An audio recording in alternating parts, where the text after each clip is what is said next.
So hi guys, welcome to Edu Verma. I hope you all are good. Today in this video we will discuss R.S. Sharma's Ancient Indian History, Chapter 3rd, Nature of Sources and Historical Construction. So basically इस chapter में ये है कि कैसे जो है history हमारी construct हुई, क्या क्या उसके सोर्सेस थे. So first topic is materials remains जो थे. Archaeology is use to study prehistory and ancient history. अब आर्कोलॉजी है क्या? देखो, आर्कोलॉजी एक स्टडी होती है ह्यूमन लाइफ की, मतलब पास्ट ह्यूमन लाइफ की और उनकी एक्टिविटीज की थ्रू रिकवरी या फिर एनालिसिस ऑफ मटेरियल कल्चर, जिसमें जैसे कि आर्टिफैक्ट्स हो गए उनकी स्टडी करना, एनालिसिस करना, उसके आर्किटेक्चर्स हो गए और अदर फिजिकल रिमेन्स जैसे कि माउंट्स वगैरह, इन सब की स्टडी करना, एनालिसिस करना, उससे पता करना कि जो है पास्ट ह्यूमन लाइफ क्या थी और उनकी एक्टिविटीज क्या थी ह्यूमंस की. सो they are found on the hill slopes of plateaus and mountains and on banks of nearby rivers और उनके terraces पे, and comprise sundry fauna and flora. अब sundry fauna and flora क्या होता है? देखो, sundry का मतलब होता है various different kinds of things. मतलब fauna is related to animal life and flora related to plant life. ऐसी जगह जहाँ पे fauna की भी different वेरियस काइंड्स पाए जाते हैं और फ्लोरा के भी वेरियस डिफरेंट काइंड्स जो है पाए जाते हैं. मतलब इसका मतलब इसीलिए सुंडरी लिखा गया है. Mostly many stone tools found these sides पे फ्रॉम स्टोन एज के. ठीक है. डेसिफर्ड जो राइटिंग थी, अब डेसिफर्ड राइटिंग क्या होती है?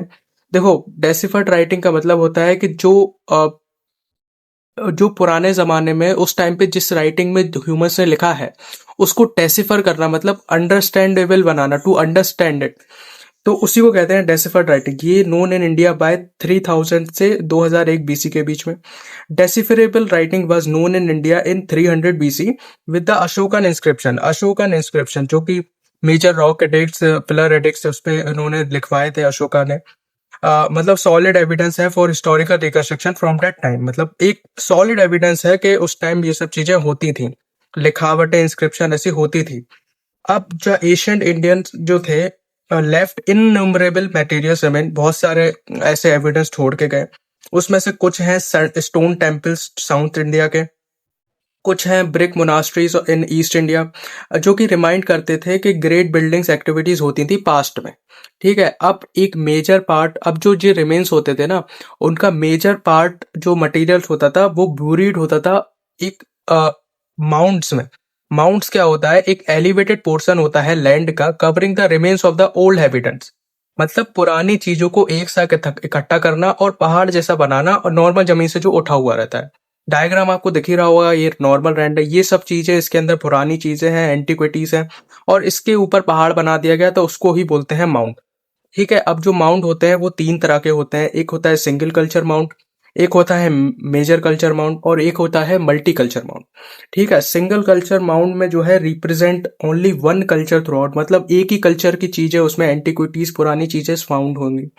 मेजर कल्चर माउंट में एक कल्चर तो होगा, मतलब डोमिनेंट एक कल्चर की ज्यादा चीजें होंगी, बट जो अदर कल्चर हैं उस टाइम के जो चल रहे होंगे वो भी होंगे उसमें प्रेजेंट. मल्टी कल्चर का मतलब है some mounds represent several important cultures in succession with occasionally, मतलब क्रोनोलॉजिकली पहले एक कल्चर की चीजें आ गई, फिर उसके बाद जो चल रही थी वो एंटिक्विटीज आ गई, फिर ऐसी, मतलब क्रोनोलॉजिकली वो होता है मल्टी कल्चर माउंट. ठीक है. अब जो सिंगल कल्चर माउंट थे वो रिप्रेजेंट करते थे पेंटेड ग्रेवेयर वाली चीजें, कल्चर, सतावनहास कल्चर, कुषाण के कल्चर्स को. ठीक है. अब जो ये माउंट्स हैं वो दो तरीके से एक्सकवेट कर सकते हैं, मतलब हम इन माउंट को दो तरीके से खोद सकते हैं, उनकी चीजें बाहर निकाल सकते हैं. एक मेथड है वर्टिकली मेथड, एक होता है horizontally method. Vertically it mean length wise digging करना, हमको ऐसे लेंथ वाइज डिगिंग करना to uncover the period wise sequence of the culture. मतलब अगर हम लेंथ ऐसे वर्टिकली करेंगे तो हम पीरियड वाइज चीजें निकाल सकेंगे क्रोनोलॉजिकली. बट हॉरिजॉन्टली डिगिंग तब होती है जब मतलब पूरा होल या मेजर पार्ट अपन को निकालना हो, मतलब mainly use to obtain complete idea site का चाहिए हो फॉर पर्टिकुलर पीरियड के लिए. ये जनरली स्मॉल पार्ट में होती है. ठीक है. जो मोस्टली एक्सकवेटर्स होते हैं वो वर्टिकल डिगिंग यूज करते हैं क्योंकि it provide good chronological sequence आ जाता है इसमें. बट और दूसरी बात यह है, हॉरिजॉन्टल जो डिगिंग होती है वो काफी एक्सपेंसिव होती है. ड्यूरिंग एक्सकवेशन ऑफ माउंट, जो एंटिक्विटीज है, एंटिक्विटीज मतलब जो पुरानी ऑब्जेक्ट्स फ्रॉम एशियंट इंडिया, मतलब पुरानी चीजें वगैरह, वो बेटर स्टेट में फाउंड होती हैं प्रिजर्वेशन के लिए। और जो ड्राई एंड एरिड क्लाइमेट है वेस्टर्न इंडिया के, वेस्ट यूपी, राजस्थान और नॉर्थ वेस्टर्न इंडिया, यहाँ पे in the moist and humid climate of mid Gangetic plain, उस वाले एरिया में, एंड द डेल्टाइक रीजन में, जो आयरन के इम्प्लीमेंट्स है, जो एंटिक्विटीज है आयरन के बने, वो जो है सफर कर जाती है कोरोजन, और कोरोजन उन पे रस्ट वगैरह चढ़ जाती है, और जो मड के स्ट्रक्चर्स होते थे वो डिफिकल्ट करते थे कि उनको डिटेक्ट कर पाए। Most only the burnt structure दो थे और स्टोन स्ट्रक्चर थे गंगेटिक प्लेन्स के, जो वहां से मिले माउंट्स में थे प्रिजर्व किए, वो ही प्रिजर्व हैं अभी तक। अब पीपल ने जो है विलेज स्टैब्लिश करना स्टार्ट किया था अराउंड 6000 BC इन बलूचिस्तान में, ठीक है। सम जो पीपल्स हैं साउथ इंडिया के, बुरीड होते थे ग्रेव्स में, उनके बॉडी के, डेड बॉडी के साथ साथ उनके टूल्स, वेपन्स, पॉटरी और अदर जो कि उनकी बिलोंग करते थे, जो भी चीजें उनको बिलोंग करती थी, वो सब भी उसी के साथ में, उनके बॉडी के साथ में रख दिए जाते थे, ब्यूरीड कर दिए जाते थे ग्रेव में। And these were इंसर्कल्ड by the large stone, जिसको कहते हैं मेगालिथ, ठीक है। देखो ये रही डेड बॉडी, सारी चीजें इनके ऊपर कर दी, और फिर एक बड़ा सा पत्थर रख दिया इसके चारों तरफ, ठीक है। पहले ये वर्टिकली पत्थर रखे और एक बड़ा पत्थर रखा, उसको कहते थे हम मेगालिथ। समझ गए होगे। अब ये इन्होंने बताया आर्कियोलॉजी का मतलब, the science that enable us to systematically dig the successive layer of old mount and to form an idea of material life of the people। समझ ही गए होगे आप। During excavation of mount many old materials जो है found किए गए। अब उनकी चेक करना कि क्या लाइफ है उसकी, मतलब कितना पुराना है, तो एक मेथड यूज होता है जिसको कहते हैं radio carbon dating. Radio carbon, जिसको हम कार्बन 14 कहते हैं, वो एक आइसोटॉप है which is present in all living objects plus non living object. देखो गाइस, जब ऑब्जेक्ट लिविंग है, मतलब जैसे हम हैं, तो हम एब्सॉर्ब करते हैं C14 एयर से, और जो हम फूड खाते हैं वो बैलेंस कर देता है कि मतलब जो C14 है वो डिस्ट्रॉय ना हो सके। बट जब ऑब्जेक्ट मर जाता है तो जो C14 है वो फूड के वजह से बैलेंस तो हो नहीं पाता। अब जब कोई इंसान मर गया है तो वो फूड कैसे खाएगा, ठीक है, कोई ऐसी एक्टिविटी तो होगी नहीं, तो मतलब वो जो C14 है वो कंटिन्यू डिके होने लगेगा यूनिफॉर्म रेट पे, धीरे धीरे करके डिके होता रहेगा होता रहेगा। अब उसी लॉस को हम मेजर करके उसके एज डिटरमाइन कर सकते हैं, तो इसी मेथड को कहते हैं रेडियो कार्बन डेटिंग। जो हाफ साइकिल रहती है C14 की, वो होती है 5568 ईयर्स। जो एंटिक्विटीज रहती हैं 70,000 साल से ज्यादा पुरानी, उनको हम डेट कर ही नहीं सकते, ये एक फैक्ट है। आ, अब है the history of climate and vegetation is explored by pollen analysis by using plant residue. ठीक है, प्लांट की सब चीजें देखनी हो उस टाइम की तो पॉलन का एनालिसिस करते थे, इसमें रेडियो कार्बन डेटिंग का एनालिसिस करते थे, अगर किसी चीज का हमको देखना है कितना पुराना है। एग्रीकल्चर बस practice in Rajasthan and Kashmir around 7000 से 6000 BC।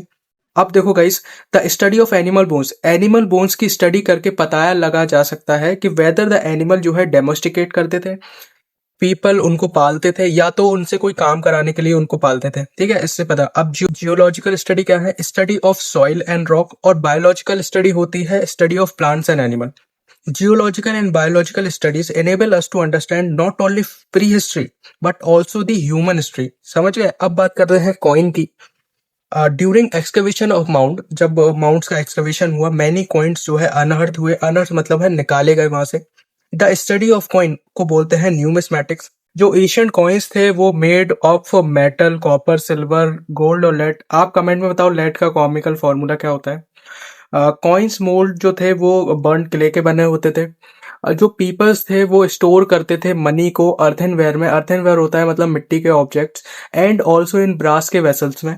दीज कॉइन्स जो थे वो प्रिजर्व्ड है मोस्टली म्यूजियम्स में। कहाँ पे? कोलकाता में, पटना में, लखनऊ, दिल्ली, जयपुर, मुंबई और चेन्नई में।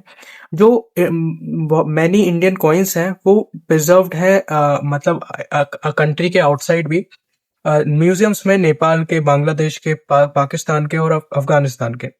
हमारे पास ना इंडियन कॉइन्स का कैटलॉग भी प्रेजेंट है जो कि म्यूजियम में, यहाँ पे कोलकाता के म्यूजियम में है। और एक इंडियन कॉइन्स का कैटलॉग ब्रिटिश का जो म्यूजियम है लंदन का, उसमें भी अवेलेबल है। जो अर्लीस्ट कॉइन थे कंटेन करते थे फ्यू सिंबल्स, बट लेटर के जो कॉइन्स आए उसमें जो है किंग्स के फिगर, डिविनिटीज, गॉड्स वगैरह उनके फिगर और उनके नेम्स और डेट्स वगैरह भी पाए गए। इंडो ग्रीक्स जो थे वो इंडिया आए थे फ्रॉम नॉर्थ अफगानिस्तान से, और उन्होंने रूल किया था यहाँ पे फर्स्ट और सेकंड सेंचुरी में बीसी में। जो large number of Indian coins थे वो डेट होते हैं पोस्ट मौर्य एज के पीरियड के, जो कि मेड होते थे लेड के, पॉटन के, कॉपर के, ब्रॉन्ज के, सिल्वर के और गोल्ड के। पॉटन एक मेटल अलॉय है। और जो गुप्ता डायनेस्टी थी उन्होंने सबसे ज्यादा large number of gold coin issue किए थे। देखो, large number of Indian coins जो है पोस्ट मौर्य पीरियड से बिलोंग करते हैं, और large number of gold coin belong करते हैं मतलब गुप्ता डायनेस्टी ने इशू किए थे। So don't confuse. Indian coins जो थे ऑल्सो पोर्ट्रे करते हैं किंग्स और गॉड के, और कंटेन करते हैं रिलीजियस सिंबल और लेजेंड्स वगैरह। Cowries were also used as coin, but जो उनकी परचेजिंग पावर थी वो काफ़ी लो थी। फाउंड हुई थी पोस्ट गुप्तास के टाइम पे। ठीक है। अब बात करते हैं इंस्क्रिप्शंस की। इंस्क्रिप्शंस होती क्या है, मतलब राइटिंग्स ऑन हार्ड सरफेस, किसी भी हार्ड सरफेस पे जो भी कुछ लिखा होगा उसको कहते हैं हम इंस्क्रिप्शन, जो कि एशियंट टाइम्स में। स्टडी ऑफ इंस्क्रिप्शन को हम कहते हैं एपिग्राफी, और जो स्टडी करते हैं ओल्ड राइटिंग जो कि लिखी गई है इंस्क्रिप्शंस पे या फिर ओल्ड रिकॉर्ड्स पे, उनको अगर स्टडी करनी होगी तो उसको बोलेंगे palaeography. Inscription was mainly majorly found होती हैं सील्स पर, स्टोन पिलर पर हो सकती है इंस्क्रिप्शन, रॉक पे हो सकती है, कॉपर प्लेट पर, टेम्पल वॉल्स पर फाउंड की गई हैं। वुडन टैबलेट, ये टैबलेट वो वाला नहीं, मतलब वुडन का, लकड़ी का एक ऐसा पीस होता है जो टैबलेट की फॉर्म में रहता है। इमेजेस एंड ऑन ब्रिक्स पर। लार्ज नंबर ऑफ इंस्क्रिप्शंस हैं office of chief epigraphist at Mysore. अब आप सोच रहे होंगे ये क्या है।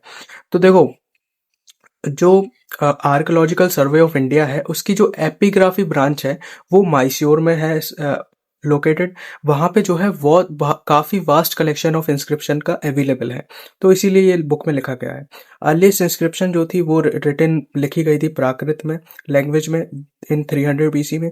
जो मोस्ट इंस्क्रिप्शंस हैं शो करती हैं history of Mauryas, post Mauryas और गुप्ता पीरियड को। These inscription have been published in series of collection जिसको हम कहते हैं कॉर्पस इंस्क्रिप्शनम इंडिकारकम। अब आप सोच रहे होंगे ये है क्या। तो देखो, कॉर्पस इंस्क्रिप्शनम इंडिकारकम एक मल्टी वॉल्यूम सीरीज है जो पब्लिश करती है comprehensive collection of ancient inscription जो कि इंडिया में फाउंड हुए हैं। ठीक है। अब जो हड़प्पा इंस्क्रिप्शंस है seem to have been written in pictographic script में, मतलब जिसमें पिक्चर्स भी अवेलेबल हो, मतलब फॉर्म्स ऑफ ऐसी राइटिंग जिसमें पिक्चर भी यूज हुई है और सिंबल्स भी यूज हुई हैं to convey meaning. Most Ashokan inscription थे वर इनक्रेव्ड इन ब्राह्मी स्क्रिप्ट में लिखे गए हैं, और कुछ लिखे गए हैं खरोष्टी स्क्रिप्ट। जो ब्राह्मी स्क्रिप्ट है वो लेफ्ट से राइट लिखी जाती है, और जो खरोष्टी स्क्रिप्ट है मतलब एक तरह की लैंग्वेज है जो राइट से लेफ्ट लिखी जाती है। इन पाकिस्तान एंड अफगानिस्तान जो अशोकास की इंस्क्रिप्शन थी वो रिटन की गई है ग्रीक में एंड एरामिक स्क्रिप्ट में, मतलब एक तरह की लैंग्वेज है। इन इन अबाउट 2500 बीसी में इंस्क्रिप्शन जो है फाउंड की गई on the seal of Harappas belonging. The earliest जो डेसिफर्ड इंस्क्रिप्शन थी इंडियन हिस्ट्री में वो है ईरानियन इंस्क्रिप्शन, जो कि बिलोंग करती है 500 से 600 बीसी की, और जो कि फाउंड की गई थी ईरान में। Iranian inscription are generally written in Brahmi script और प्राकृत स्क्रिप्ट लैंग्वेज में in 300 BC and in Semitic language and cuneiform script, चार तरह की लैंग्वेजेस में। ईरानियन इंस्क्रिप्शन थी वो शो करती है मॉडर्न हिस्ट्री एंड अशोकास के अचीवमेंट्स। अब हुआ क्या आगे चल के, 1400 एडी में दो अशोक पिलर इंस्क्रिप्शन फाउंड किए गए। किसने, एक तो फाउंड किया फिरोज शाह तुगलक ने मेरठ में, और एक एक क्लोज प्लेस है तोपरा नाम से हरियाणा में, वहां पे फिरोज शाह तुगलक ने इन जो ये फाउंड की इंस्क्रिप्शन इसको दिल्ली मंगवाया, और पंडितों से कहा कि तुम इसको डेसिफर करो, कि ट्राई करो अंडरस्टैंड करने की कि क्या अशोका ने लिखा है। बट जो पंडित थे वो फेल्ड कर गए थे, ऐसा करने से नहीं कर पाए थे वो। लेटर दीज एपिग्राफ जो थे वो फर्स्ट डेसिफर्ड करे, अंडरस्टैंड करे किसने, जेम्स प्रिंसेप ने 1837 में। कौन थे ये, एक सिविल एस्पिरेंट सिविल सर्वेंट थे in the employ of East India Company के बंगाल में। अब बात करते हैं जो इंस्क्रिप्शंस होती हैं वो उनके टाइप्स कितने होते हैं। देखो बेसिकली 3-4 टाइप के होते हैं। पहली होती है कि जो कन्वे करे royal order, decision regarding social, religious, administrative matters वगैरह। जो हमारे अशोका इंस्क्रिप्शन है उनके रॉक एडिक्ट्स, पिलर एडिक्ट्स, वो इसी टाइप को बिलोंग करते हैं, क्योंकि उसमें बहुत सारे रिलीजियस पॉइंट्स भी हैं, धम्मा से रिलेटेड। ठीक है, उनके अचीवमेंट्स भी हैं। ठीक है। अब सेकंड टाइप है some are votive records of followers of Buddhism, Jainism, Vaishnavism, Shaivism and many more. मतलब they appear on pillars, tablet, पहले ही बता चुका हूँ, as a mark of devotion. Other type है कि कॉन्ग्रेचुलेट कर रहे हैं the attribute and achievements of king and conquers and ignore their defeats और वीकनेस, समझे।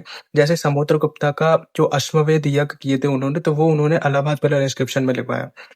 फोर्थ टाइप है the record of granted land revenue and villages made to, जो monks को दिए गए, प्रीस्ट को, temple, monasteries, vassals and officials by chiefs princes के द्वारा, mostly engraved on copper plate, written in all language included Prakrit, Sanskrit, Tamil and Telugu.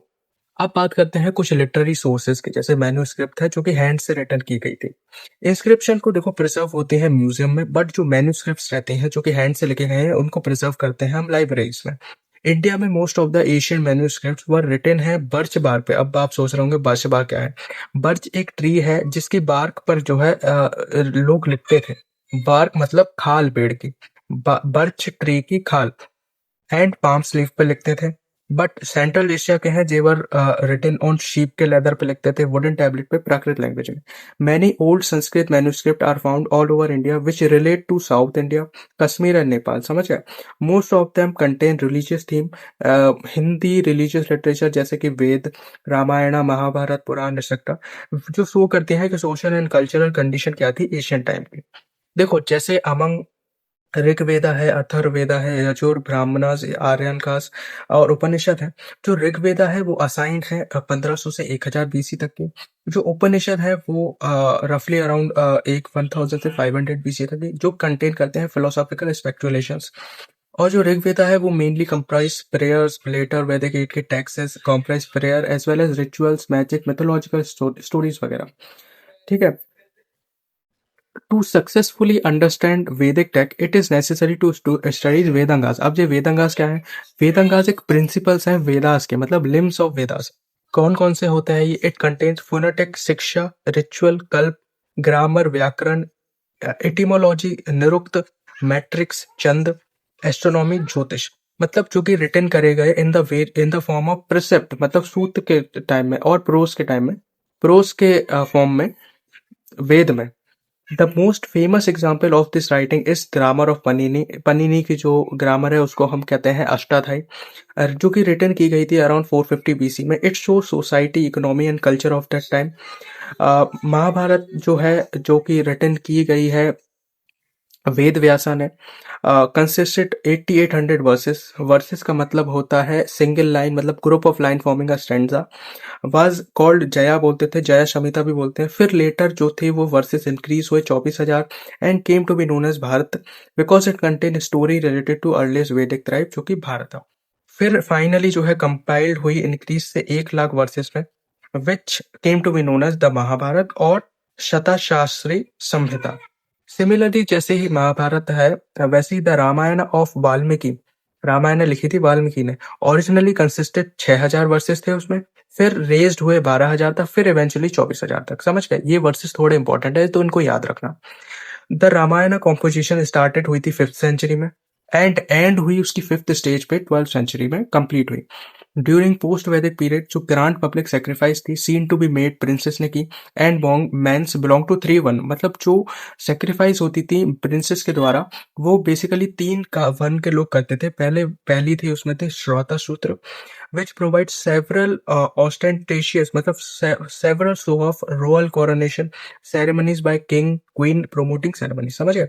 एक थी गृहा सूत्र, it prescribed domestic rituals connected to birth, naming sacred rites, investitures, marriages, funerals, etc. Both related to 600 से 300 BC. एक वर्ण है सुलभा सूत्र, it prescribed various kind of measurement for the construction of sacrificial altars. They mark the beginning of the study of geometry और mathematician, समझ गए। Now the जो religious book है जैनस की और बुद्धिस्ट की रेफर करते हैं हिस्टोरिकल पर्सन और इंसिडेंट्स को, वो हम आगे देखेंगे। जो अर्लीस्ट बुद्धिस्ट टेक्स्ट है वो रिटन किया गया है पाली में, क्योंकि स्पोकन इन मगध और साउथ बिहार इन प्राकृत। फाइनली जो कंपाइल्ड हुआ था 100 बीसी में इन श्रीलंका में। अब ऐसा कहा जाता है कि जो बुद्धा थे वो एक्चुअली बॉर्न एज गौतमा, और उन्होंने जो है कम से कम 550 बर्थ पास की थी, तब जाके एनिमल के रूप में फिर जाके उनका बर्थ हुआ था, ऐसा कहूँ मैं। ईच बर्थ स्टोरी को कहते हैं हम Jataka, which is a folk tale, समझ गए। Jataka show social and economical condition of period between 500 से 200 बीसी थे। जो जैन टेक्स्ट है वो रिटन है प्राकृत में, eventually compiled in 680 in Vallabhi में, वो श्रीलंका में, in Gujarat. It shows political history of eastern UP and Bihar in the name of Mahavira. अब देखो सम लार्ज बॉडी है सेक्युलर लिटरेचर है, जैसे कि एक धर्मसूत्र है, एक स्मृति है। धर्मसूत्र कंपाइल्ड हुई थी 200 से 500 बीसी में, एंड स्मृति से है जो codified in first 6th century of Christian era. Both are law book है, both prescribe the duty to be performed by different varna as well as by king and their officials, also prescribe punishment भी है उसमें for person guilty of theft of salt, ये सब मतलब जो follow करने। अब एक इम्पॉर्टेंट लॉ बुक है अर्थशास्त्र ऑफ कौटिल्य की, जो कि डिवाइडेड है 15 बुक्स में। जो सेकंड और थर्ड बुक है वो रिगार्ड करती हैं as being of earliest date, seem to have been work of many hands से। It shows the state of society or economy in the age of Mauryas. It contains rich material for the study of ancient Indian polity और economy की। ठीक है। One of the non religious text वो है Ashtadhyayi of Panini. He is not mention in Pali text which basically represent Bihar and UP. Later Panini जो थे वो dated to around 450 BC by BS Agrawal, who wrote about Panini's India's in both Hindi में भी English में भी। No other text provide information about janapada और territorial states of pre modern time as पनीनी डस। मतलब इनके अलावा इन चीजों में कोई इंफॉर्मेशन नहीं देता है। The work of Kalidasa Abhijnana Shakuntalam shows करती है social and cultural life of. जो संगम लिटरेचर है वो कंप्राइज करती है, मतलब उसके अंदर 30,000 लाइन्स है ऑफ पोएट्री, जो कि अरेंज है 8 एंथोलॉजीज में, जिसको हम कहते हैं एट्टुटोकई। और जो पोएम्स है वो कलेक्टेड है ग्रुप ऑफ 100 में, जैसे कि पुरुनानुरु, जिसको कहते हैं द 400 ऑफ एक्सीटर। ऐसे ही दो अलग मेन ग्रुप भी हैं, जिसको कहते हैं, एक का नाम है पट्टिनेन की कन्नाकू, जिसको कहते हैं द 18 लोअर कलेक्शन, और एक है पट्टू पट्टू, जिसको कहते हैं 10 सॉन्ग। देखो जो संगम लिटरेचर है ये एक मेजर सोर्स है जो कि इंफॉर्मेशन प्रोवाइड करता है सोशल इकोनॉमिक पॉलिटिकल लाइफ जो थी पीपल की, जो कि रहते थे तमिलनाडु डेल्टा के रीजन में अर्ली क्रिश्चियन सेंचुरीज में। अब बात करते हैं फॉरेन अकाउंट्स की। एशियन टाइम में ट्रेवलर्स आए थे ग्रीस से, अरब से, वेस्टर्न एशिया, चाइना से, जिन्होंने इंडिया विजिट किया था। पहले बात करते हैं ग्रीक्स और रोमन की। जो ग्रीक राइटर थे उन्होंने मेंशन किया है Sandrocottus, a contemporary of Alexander the great, जिसने इन्वेट किया था 326 BC में। फिर आगे जाके पता चलता है जो प्रिंस सेंड्रोकोटास थे वो तो आइडेंटिफाइड करते हैं चंद्रगुप्त मौर्य से, क्योंकि उसी टाइम उनका एसेशन हुआ था, मतलब गद्दी पे बैठे थे 322 BC में। अब जो हेरोडोटस थे फादर ऑफ हिस्ट्री, उन्होंने मेंशन किया था कि जो इंडियन सोल्जर्स हैं फाइट कर रहे हैं along the side of Persian during the war between Persia और ग्रीस, मतलब इन्होंने ऐसा बताया था उस टाइम पे। अ, जो इंडिका है मेगास्थनीज की, जो कि एक ग्रीक एम्बेसडर थे या डिप्लोमेट भी कह सकते हैं, वो फर्स्ट पर्सन थे जिन्होंने डिस्क्राइब किया था एशियंट इंडिया को। उनको कहा जाता है फादर ऑफ इंडियन हिस्ट्री। अब ये आए थे ना कोर्ट ऑफ चंद्रगुप्त मौर्य के टाइम पे, उन्होंने मौर्य के कैपिटल पाटलिपुत्र भी विजिट किया था, और उन्होंने प्रोवाइड की थी detail account of the rivers of Punjab region in the north west India. उन्होंने मेंशन की थी सोशल स्ट्रक्चर, कास्ट सिस्टम और कास्ट रिलेशन जैसी चीजें उन्होंने अपने इंडिका में मेंशन की थी। अब बात करते हैं प्लोटोमी की, जो कि एक रोमन जियोग्राफर थे जिन्होंने बुक लिखी थी the Periplus of the Erythraean sea and the Ptolemy's geography. Both उन्होंने ग्रीक में लिखी थी, विच प्रोवाइड करता है information about study of Asian geography and commerce and on Indo Roman trade during, मतलब जो ट्रेड चल रही थी उस टाइम पे उसके बारे में ये बुक बताती है प्लोटोमी की।